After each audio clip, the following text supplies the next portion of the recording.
The true nature of a partner often remains hidden until the money runs out, or until a fleet of armored SUVs descends upon the neighborhood.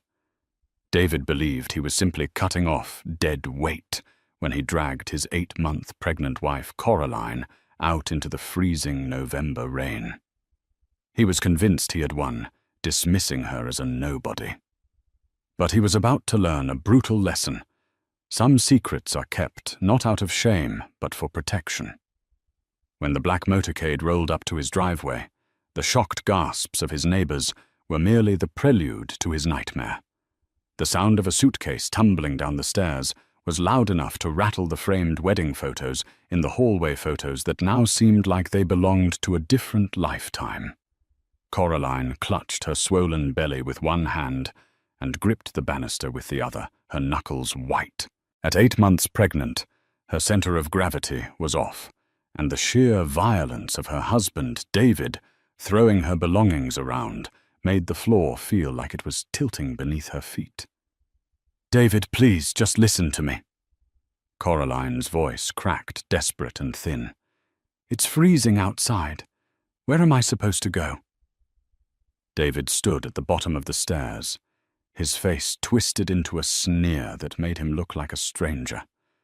This wasn't the man she had met 3 years ago at a coffee shop in downtown Columbus. That man had been gentle, soft-spoken, a struggling architect who claimed all he wanted was a family.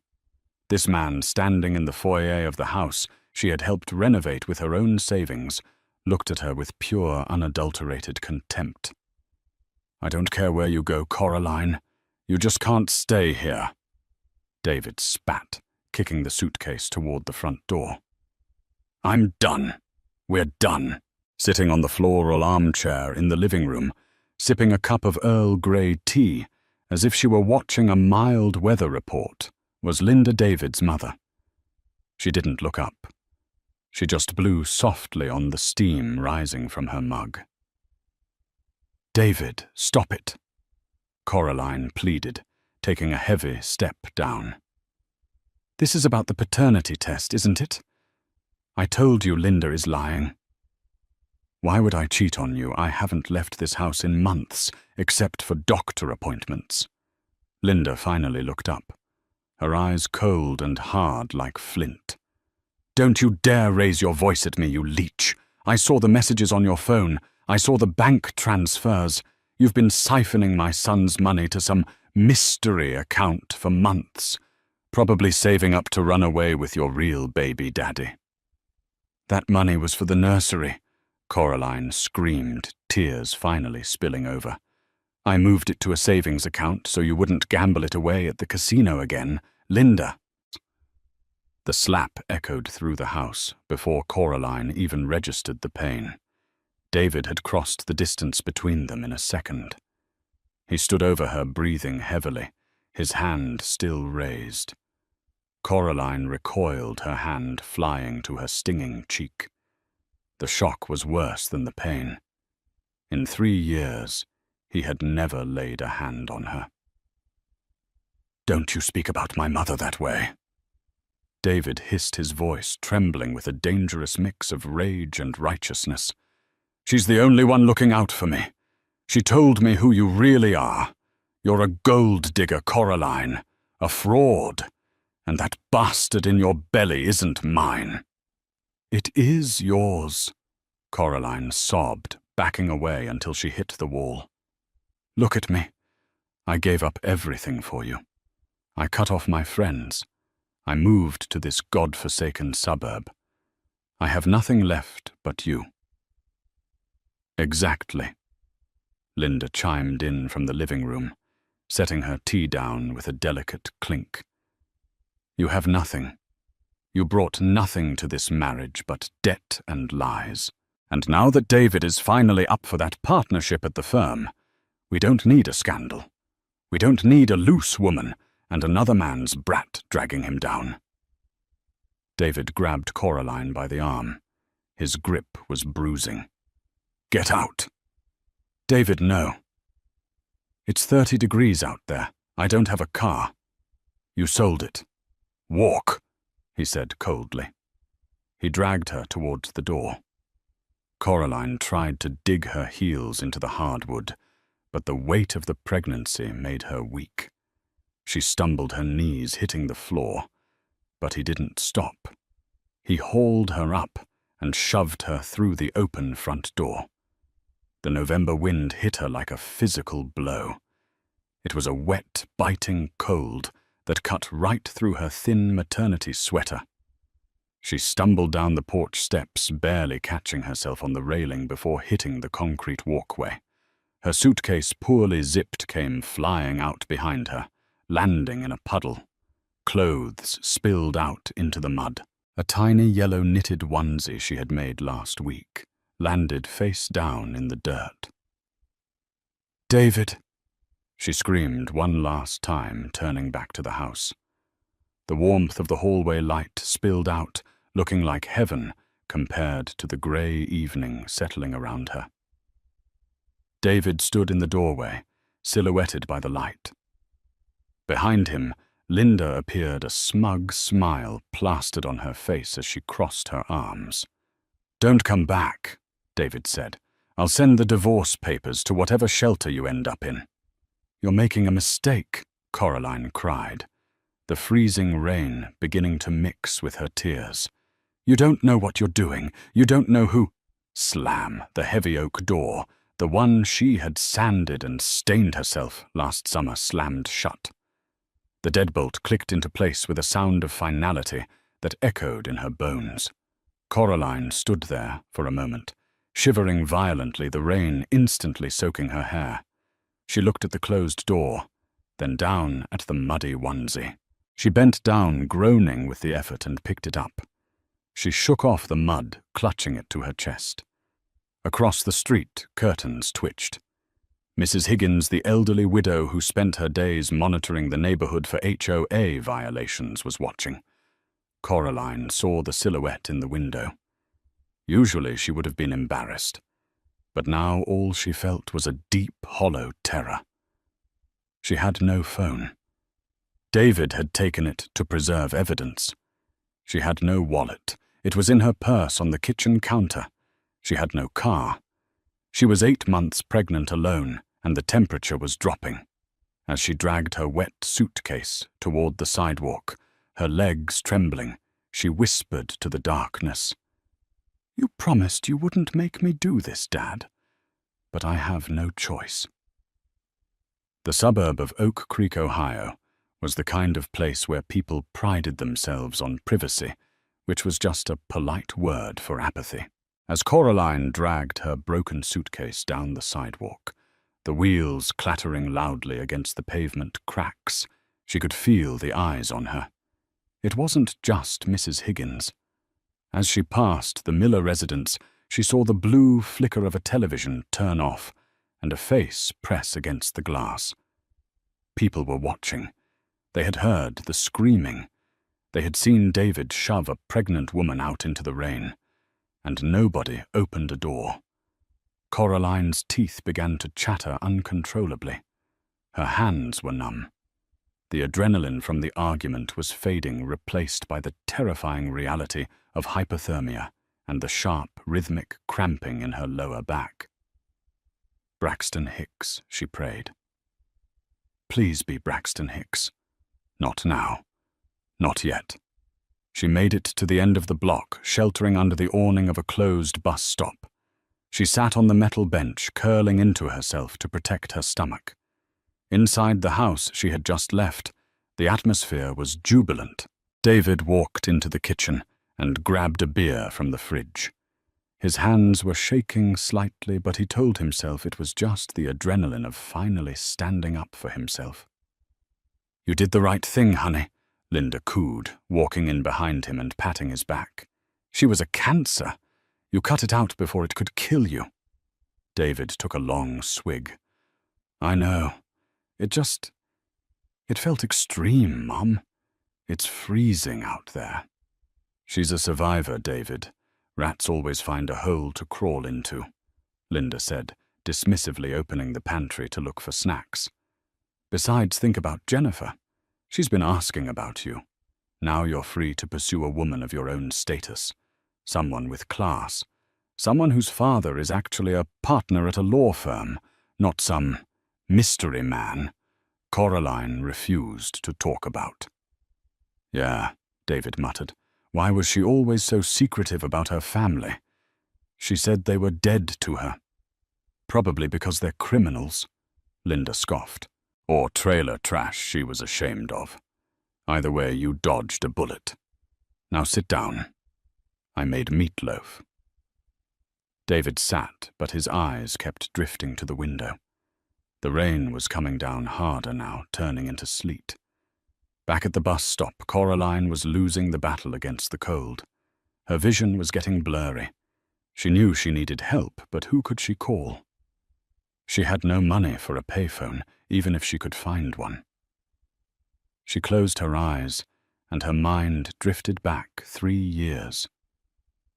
She remembered the day she left home, the sprawling estate in the Hamptons, the security guards, the suffocating expectations of her father, Arthur Sterling. If you walk out that door with that Ormwood boy, Arthur had said, his voice low and dangerous, you leave everything behind. The name, the money, the protection. You want to be Coraline, plain and simple, fine. But don't come crawling back when the real world chews you up. I won't, she had told him. I'd rather be poor and loved than rich and controlled. She let out a bitter, choked laugh that turned into a cough. Poor and loved. What a joke. Suddenly lights swept across the wet pavement. Coraline squinted.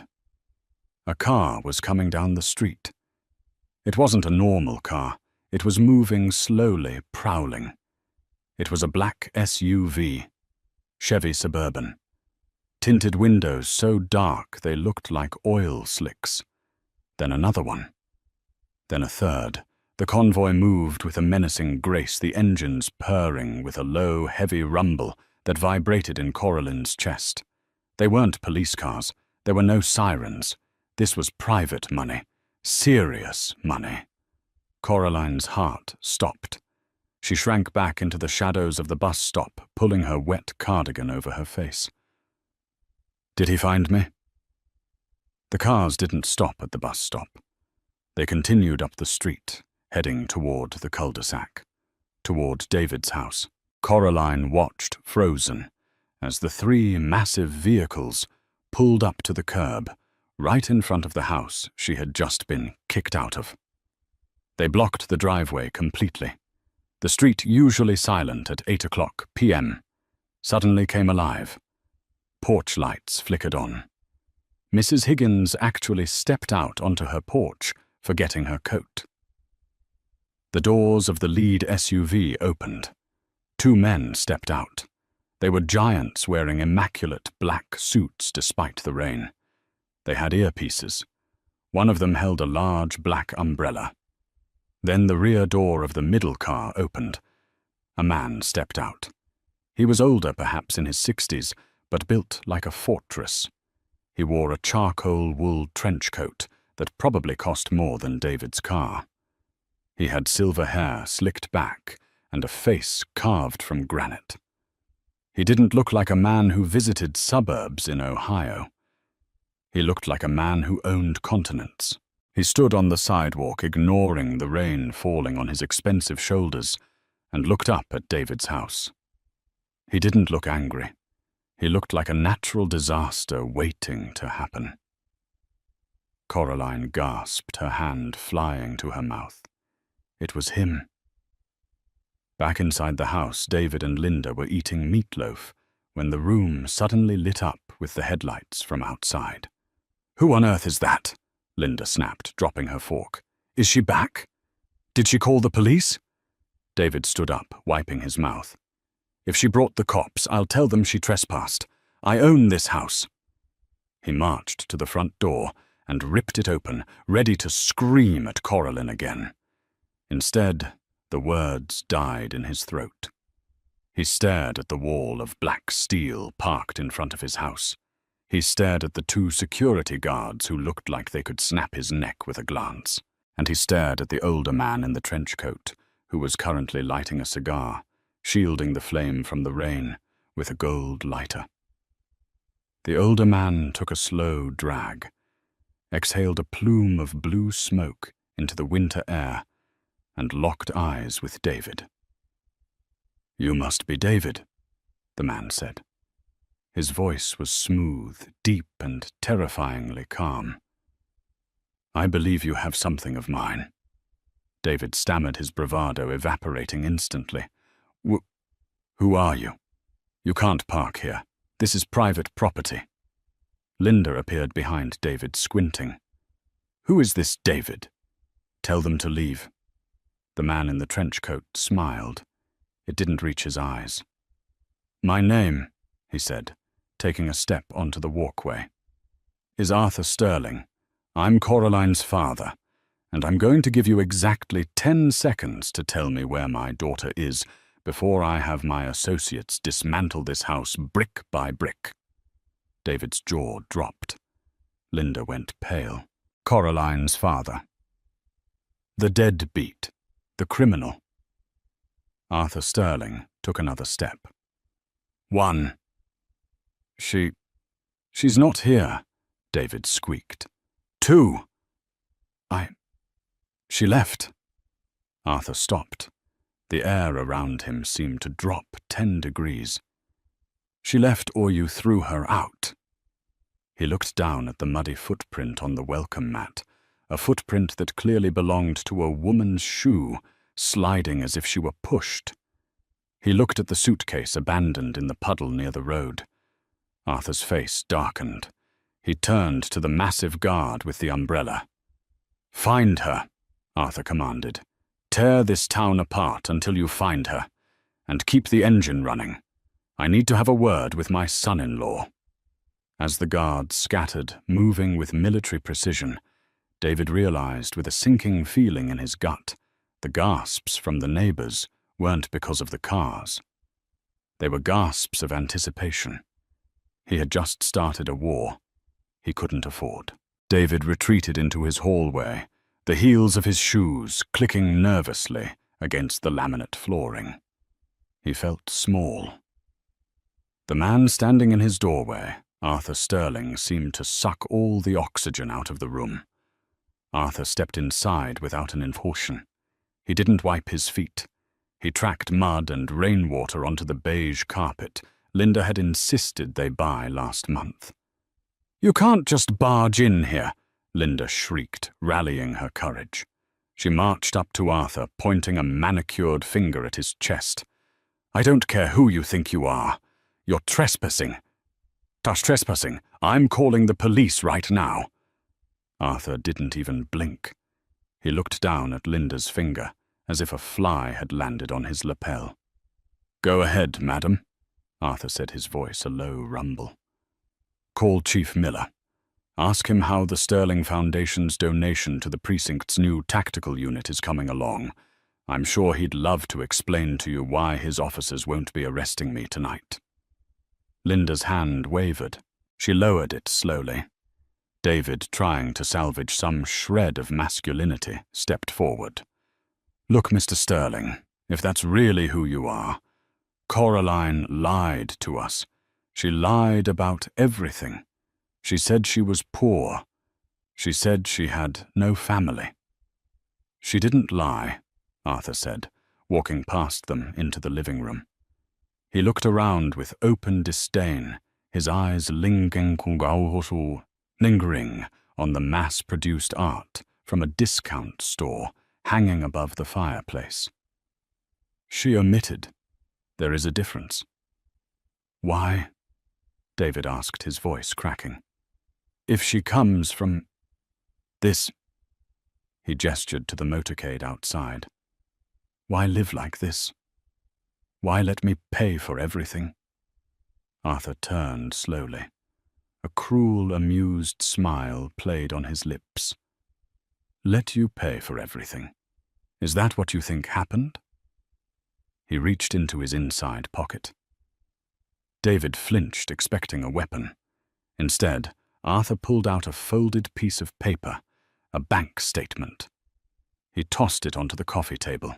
Coraline walked away from the Sterling Empire because she wanted to find a man who loved her for her not my portfolio. She wanted a simple life. But she's my daughter. I never stopped watching, and I never stopped helping. David picked up the paper. His hands shook as he read the numbers.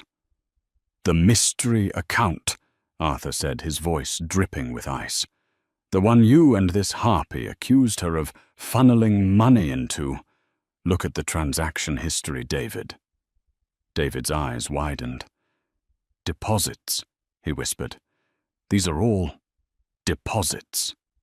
$5,000 a month, Arthur clarified. "Transferred from her trust to a joint account she set up in your name to pay off the mortgage on this house, to pay for the renovations, to pay for that car you drive." Linda snatched the paper from David's hands. "That's impossible. She was a barista. She made minimum wage. She worked as a barista because she wanted to feel normal." Arthur snapped, his patience fraying. "But my daughter realized you were struggling, David. You were drowning in student debt. You couldn't afford this house. So she subsidized your life secretly, so your fragile ego wouldn't shatter." The silence in the room was deafening. The only sound was the rain hammering against the roof. David felt like the floor had opened up beneath him. He thought back to every time the bills were miraculously paid, every time the grocery money stretched further than it should have. He had thought he was a financial genius. He had thought he was the provider. She was paying for everything," David stammered. "She was investing in her family," Arthur corrected. "An investment that has clearly gone bankrupt." Arthur walked over to the mantelpiece and picked up a framed photo of David and Coraline from their wedding day. He looked at Coraline's smiling face, then threw the frame into the fireplace. Glass shattered. "You called her a gold digger," Arthur said, his voice dropping to a terrifying whisper. "You a man who is barely solvent threw an heiress worth $400 million out into the cold because you were too stupid to read a bank statement." "But the baby," Linda interjected, desperate to find a foothold. "She was cheating." "The baby isn't David's." Arthur laughed. It was a dry, humorless bark. "My security team has had eyes on Coraline since the day she met you. We have logs of everywhere she has been for 3 years. The grocery store, the doctor, the library, and home. She has never been with another man." He took a step toward Linda, towering over her. "That child is my grandson, and unfortunately for him, he shares DNA with a coward like your son. But don't worry, I'll make sure the Sterling genes are the dominant ones." David sank onto the sofa, his head in his hands. The magnitude of his mistake was crashing down on him. He hadn't just lost his wife. He hadn't just lost his child. He had destroyed his entire life based on his mother's paranoid whispers. "I have to find her," David mumbled, standing up. "I have to explain." "You will stay right there," Arthur commanded. The front door opened.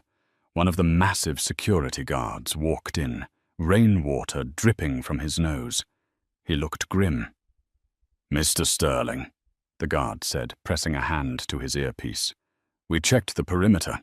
She's not on the street, but Mrs. Higgins across the road. She says she saw Mrs. Coraline walking toward the bus stop at the junction.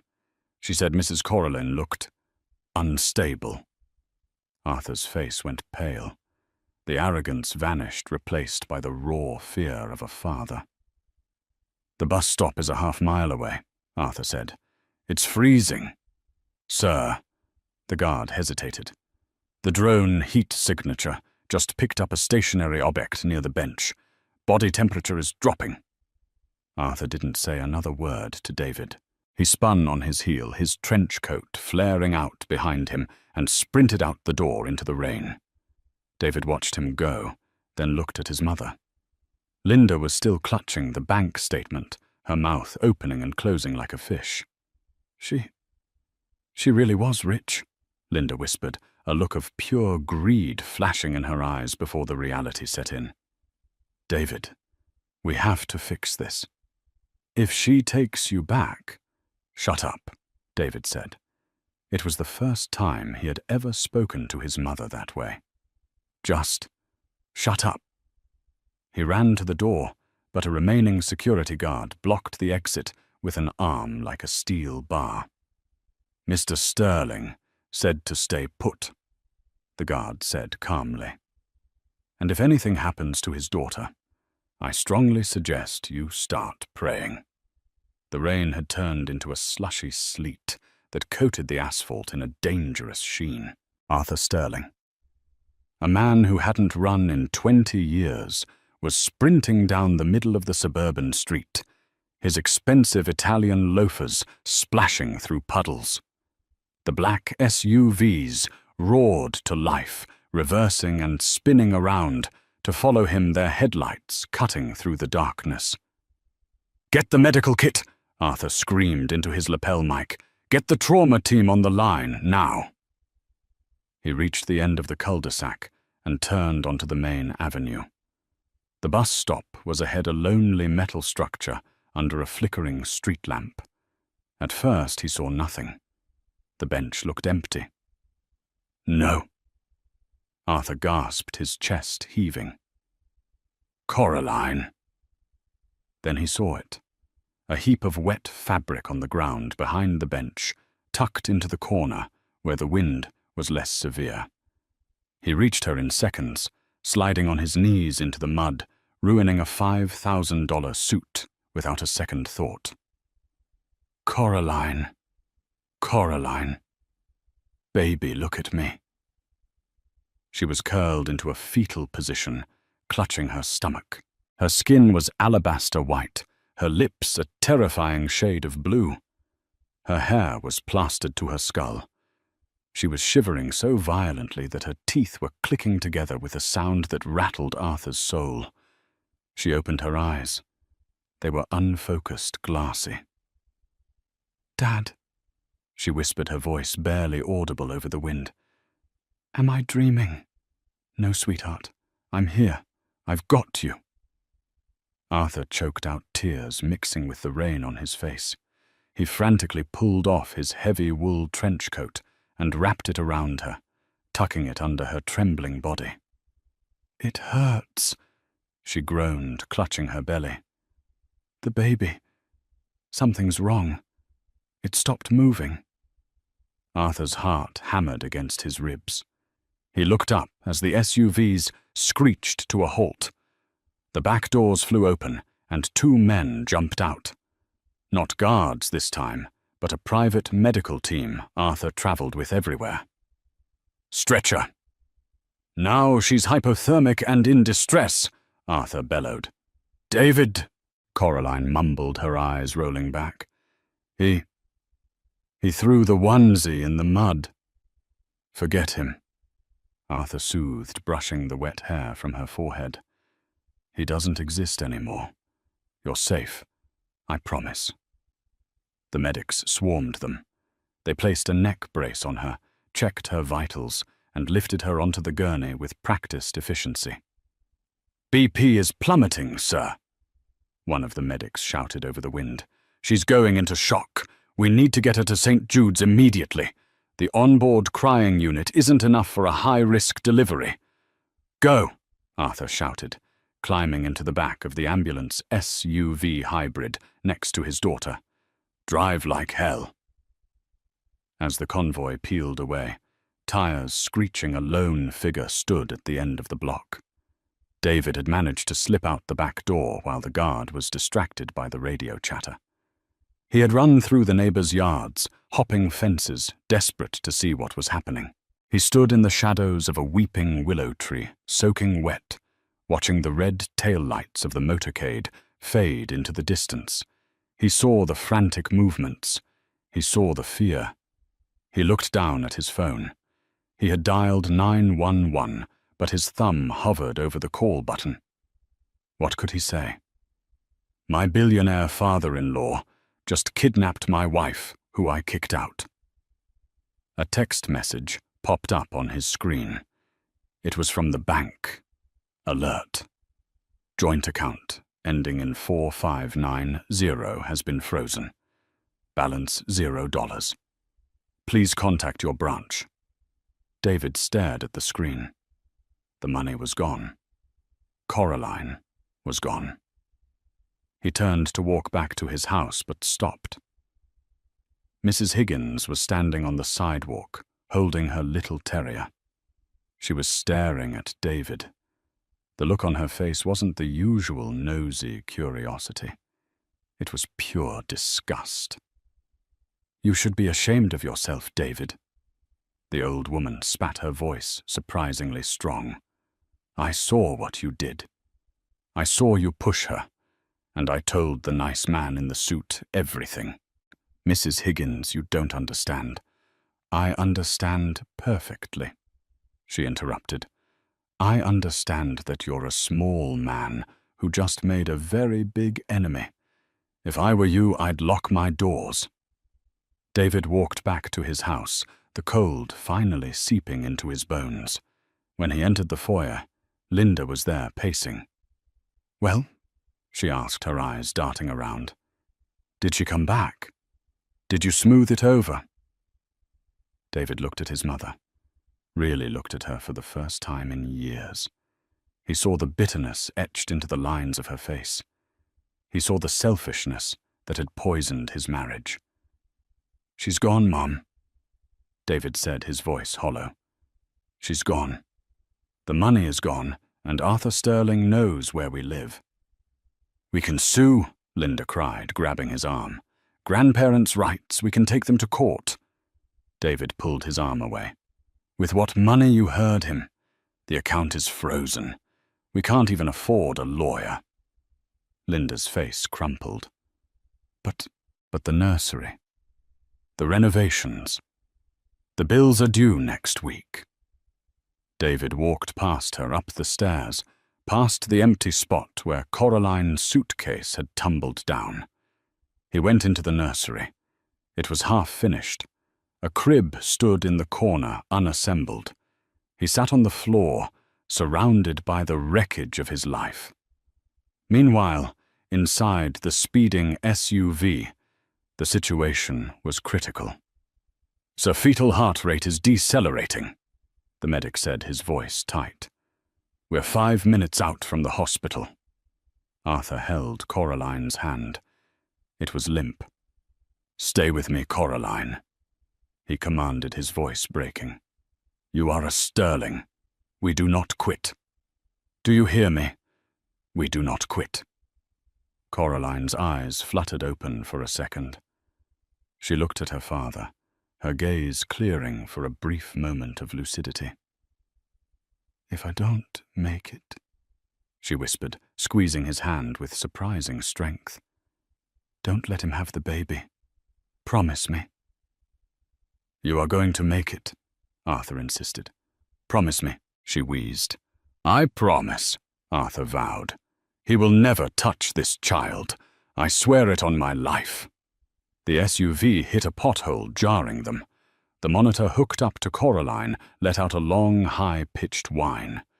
She's crashing, the medic yelled. Driver, move! Arthur watched the line on the monitor go flat. The world seemed to stop. The noise of the sirens, the rain, the engine, it all faded into a white buzz. His daughter, the only good thing he had ever produced in his miserable, wealthy life, was dying in front of him. And back in Oak Creek, David sat in the dark, listening to the silence of an empty house, unaware that the clock had just run out on his chance for redemption. The waiting room of St. Jude's Hospital was a sterilized purgatory. The fluorescent lights hummed with a headache-inducing frequency that seemed to drill directly into Arthur Sterling's skull. He had bought this wing of the hospital 5 years ago. His name was on the plaque by the elevator, but right now his money felt useless. It couldn't bribe the heart monitor to keep beeping. It couldn't pay the Grim Reaper to look the other way.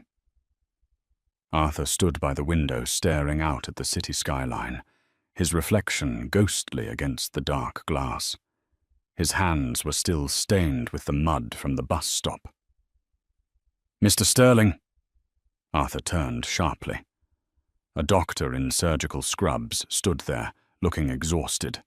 He pulled his mask down.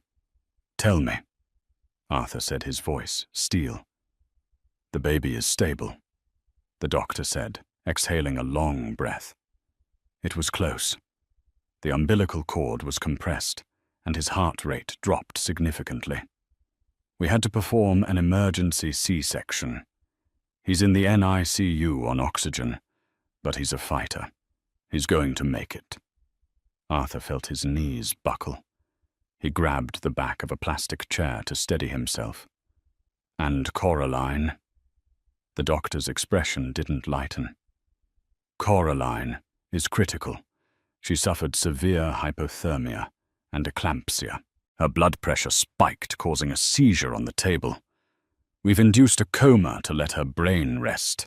The next 24 hours are decisive." Arthur nodded slowly. "I want security on her door. 2 men. Round the clock. No visitors. Especially not anyone with the last name Miller." "Understood."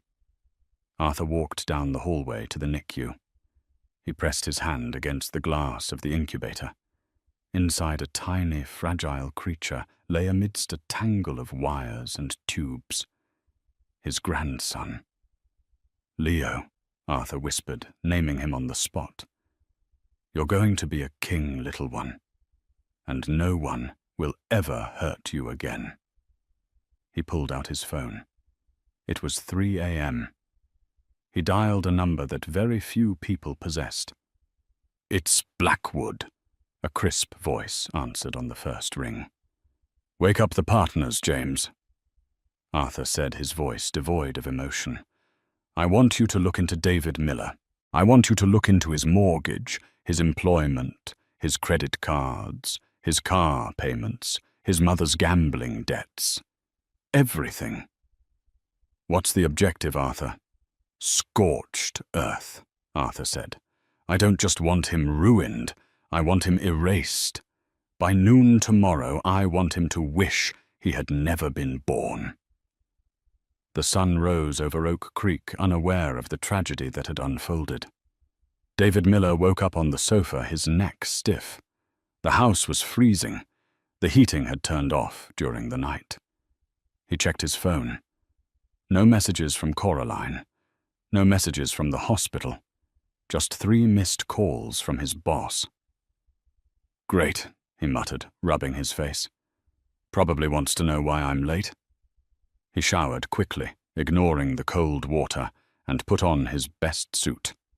He had to keep it together. He was up for partner. Once he got the promotion, the money would come back. He could fix the bank account. He could hire a lawyer to deal with Arthur Sterling. "It's just a misunderstanding," he told himself as he drove to the architectural firm downtown. Rich people are reasonable when you explain things logically. He pulled into the parking garage, his stomach knotting when the barrier didn't lift. He swiped his pass again. Access denied. "Must be a glitch," he grumbled, pressing the intercom. "Hey, Jerry, it's David. Gate's stuck." "Sorry, Mr. Miller." The security guard's voice crackled back, sounding strangely formal. "I've been instructed not to let you in. Please park on the street." David frowned, backing up his car and finding a meter spots away. He marched into the lobby, ready to complain to HR. As he reached the glass doors, he saw his boss, Mr. Henderson, standing there. Beside him were 2 men in dark suits, holding a cardboard box. "David," Mr. Henderson said, not extending a hand. He looked pale, sweating slightly. "What's going on, Bob? My badge isn't working."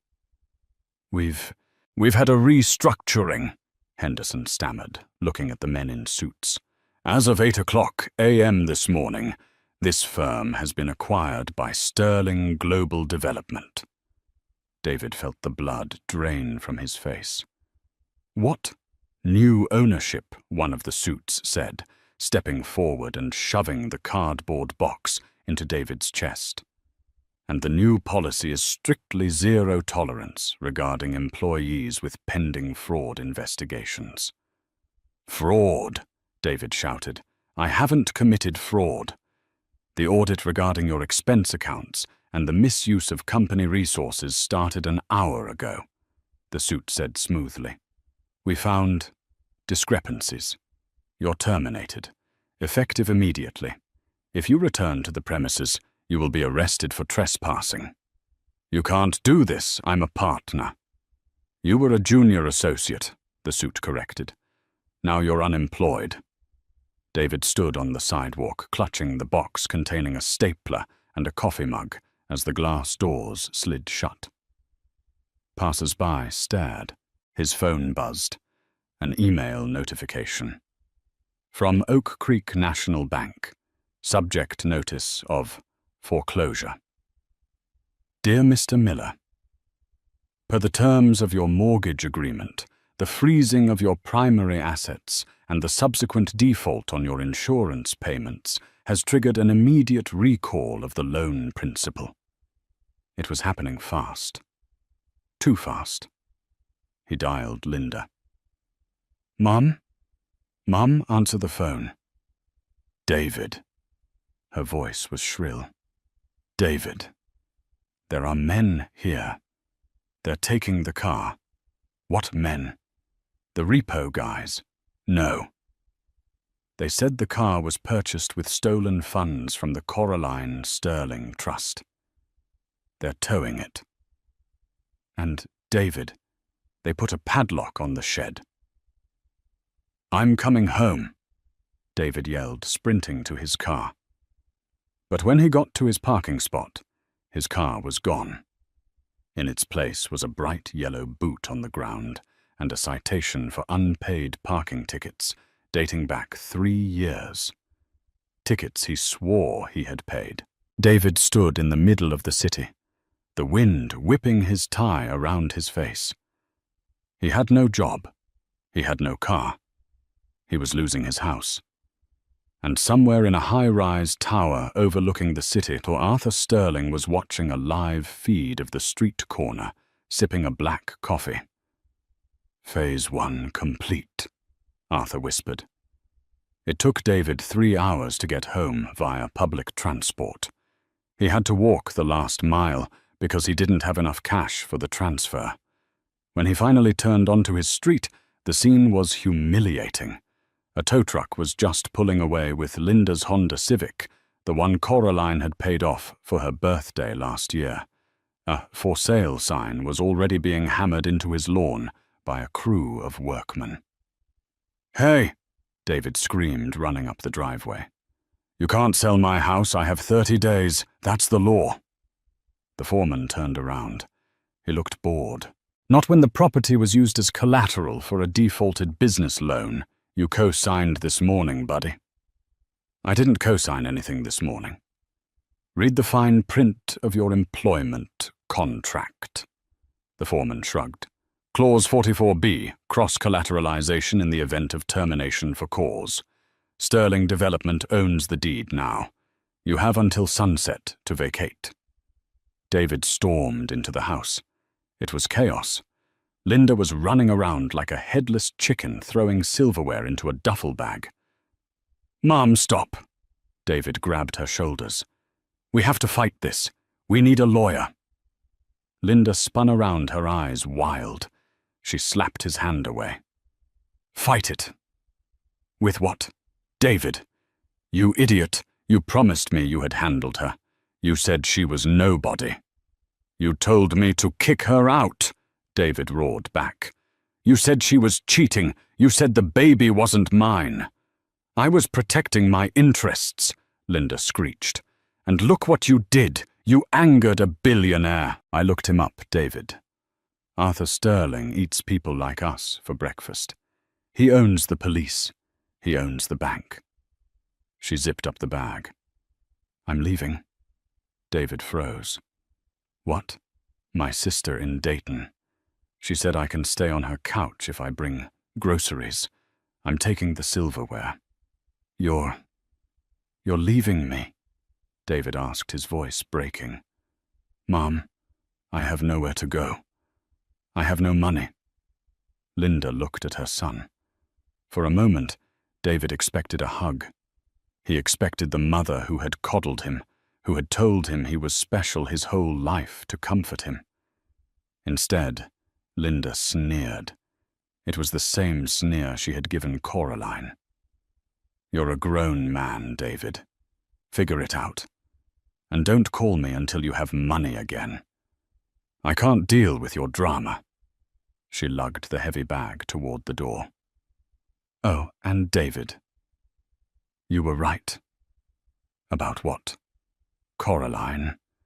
She was the best thing that ever happened to you, and you blew it because you were too weak to tell your mother to shut up. The door slammed. David was alone.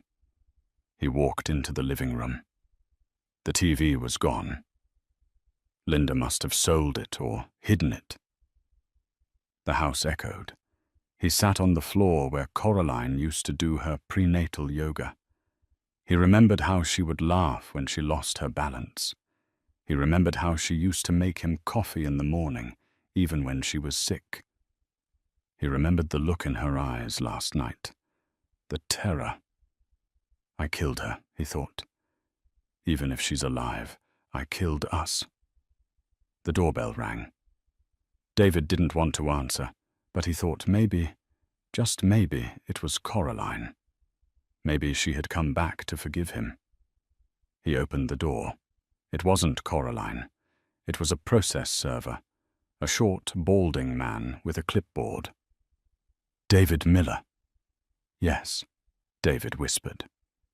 You've been served. He handed David a thick stack of papers. David looked at the cover sheet. Superior Court of Ohio. Plaintiff Coraline Sterling. Defendant David Miller. Petition for absolute divorce. Sole custody and restraining order. He flipped the page. There was a DNA test attached. Probability of paternity 99.999%. Father David Miller. He flipped another page. Pictures.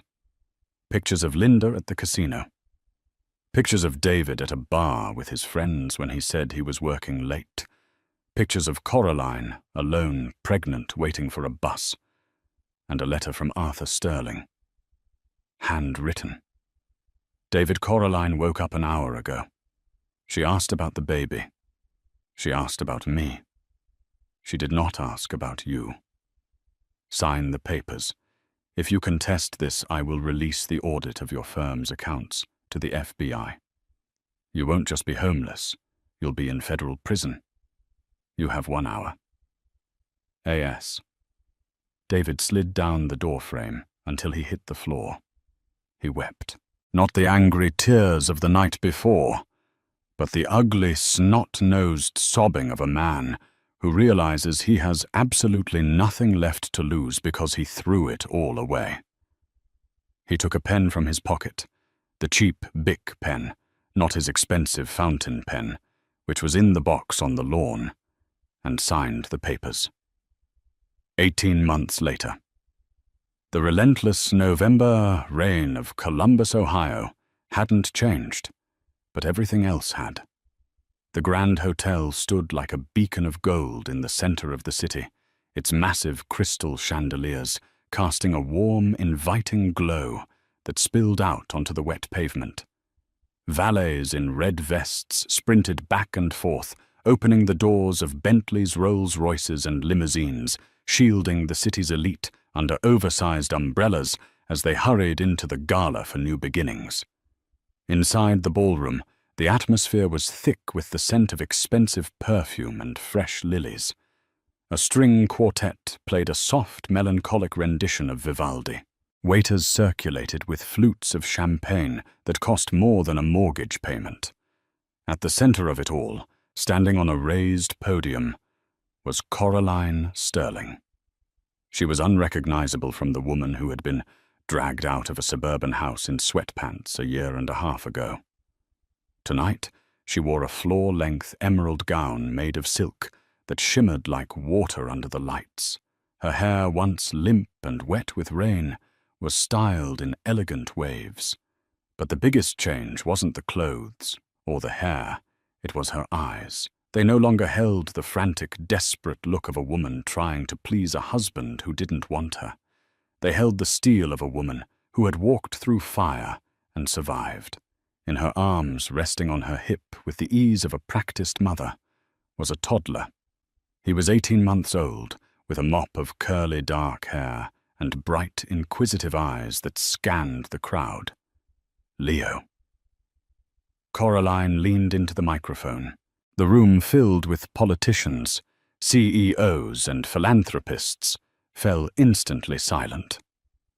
"Thank you," Coraline said, her voice clear and resonant, devoid of the tremor that used to plague her when David yelled. "When I founded the Sterling Sanctuary 6 months ago, I did it for a simple reason. I learned the hard way that financial abuse is just as violent as physical abuse. I learned that having a roof over your head shouldn't cost you your dignity." A murmur of agreement rippled through the crowd. "I stood in the rain once," Coraline continued, tightening her grip on Leo, who cooed softly. "I had nothing. I was convinced I was worthless because the person I loved told me I was. But tonight, looking at my son, I know the truth. We are not defined by who discards us. We are defined by how we rebuild." Thunderous applause erupted. Arthur Sterling, seated at the front table, didn't clap. He just watched his daughter with a fierce, quiet pride, wiping a single tear from his weathered cheek. He had almost lost her. Now she was the queen of the city. Outside, separated by a pane of glass that might as well have been 1,000 miles thick, a man stood shivering in the shadows of a bus shelter. David Miller pulled the collar of his thin grey utility jacket up around his ears. It didn't help. The damp cold of the warehouse floor where he spent 12 hours a day seemed to have permanently settled into his bones. He wasn't supposed to be here. He had missed his transfer bus to the studio apartment he rented on the south side, a basement unit with mold in the bathroom and paper-thin walls. While waiting for the next bus, the lights of the hotel had caught his eye. He stepped closer, drawn like a moth to a flame. He saw the banner hanging over the entrance, the Sterling Sanctuary charity gala. He knew who she was. Everyone knew. Coraline Sterling was on the cover of local magazines. She was the philanthropist of the year. David pressed closer to the window, ignoring the water soaking into his canvas sneakers. His reflection in the glass was a ghost of his former self. His hair was thinning and unkempt. His face was gaunt lines of stress and exhaustion, etched deep around his mouth. He looked 10 years older than the man who had thought he was too good for his barista wife. Through the glass, he saw her. His breath hitched in his throat. She was beautiful. Not just pretty, she was radiant. She looked powerful. Then he saw the boy. David's hand involuntarily lifted fingers, splayed against the cold glass. The boy was laughing at something a waiter had done. He threw his head back, a wide, toothy grin spreading across his face. It was David's smile. It was the only thing David had left to give, and he had given it to a stranger. "He looks like me," David whispered, his voice cracking. The sound was swallowed by the traffic noise. "He looks exactly like me." A sharp pain twisted in his gut, a mix of regret, shame, and a profound, hollow loneliness. He remembered the nursery he had half built. He remembered the name he had picked out, a name Coraline hadn't used. He remembered the onesie in the mud. Suddenly, the doors of the hotel swung open. David panicked. He tried to turn to run, but his legs felt like lead. It wasn't Coraline. It was a valet bringing a sleek black car around to the front. The back door opened, and a man stepped out to smoke a cigar. Arthur Sterling. Arthur took a long drag, exhaling the smoke into the night air. He looked exactly the same as the night he had arrived with the motorcade, imposing, dangerous, immovable. Arthur turned his head. His eyes locked onto the figure in the shadows across the street. David froze. He felt like a deer in the headlights. He wanted to scream, to beg, to ask for 5 minutes to explain. I didn't know he wanted to shout. My mother made me do it. But as Arthur stared at him, David realized the truth. It didn't matter. Arthur didn't look angry anymore. He didn't look vengeful. He looked at David with the same indifference one would look at a discarded wrapper on the sidewalk. Arthur reached into his tuxedo pocket, pulled out his phone, and typed a quick message. Then he turned his back on David and walked back into the warmth of the gala. David's phone buzzed in his pocket. He pulled it out with trembling hands. It was an automated notification from his new low-limit bank account. Transfer received $1 reference child support. Final settlement. It was a final insult. A reminder that they didn't need his money. They didn't need his help. To them, he was worth less than the transaction fee. Inside the ballroom, the music swelled. Coraline was laughing, holding Leo up to touch the crystals of the chandelier. She was surrounded by light. David looked at his phone, then at the hotel, and finally at his own reflection. I had it all, he whispered to the rain. I had the lottery ticket in my hand, and I threw it away. The bus arrived with a screech of brakes, spewing exhaust into his face. David didn't look back at the hotel. He stepped onto the bus, swiped his pass, and moved to the back, disappearing into the grey, anonymous crowd of the city, leaving the warmth and the light to the family he had kicked out into the cold. And that is the tragic reality of David Miller. He traded a diamond for a stone because he let his insecurity and his mother's poison dictate his life. He learned too late that a woman's value isn't in her bank account, but in her loyalty, and that when you break a trust that deep, no amount of apology can fix it. Coraline and Leo found their happiness not because of the money, but because they broke free. What do you think? Did David deserve to lose absolutely everything? Or was Arthur's revenge too cruel? And what would you have done if you were in Coraline's shoes? Would you have ever told him the truth about the money? Let me know your thoughts in the comments below. If this story moved you, please hit that like button. It really helps the channel. And don't forget to subscribe and ring the bell so you never miss a story. Thanks for watching, and remember, be careful who you discard. They might be the only one holding you up. See you in the next video.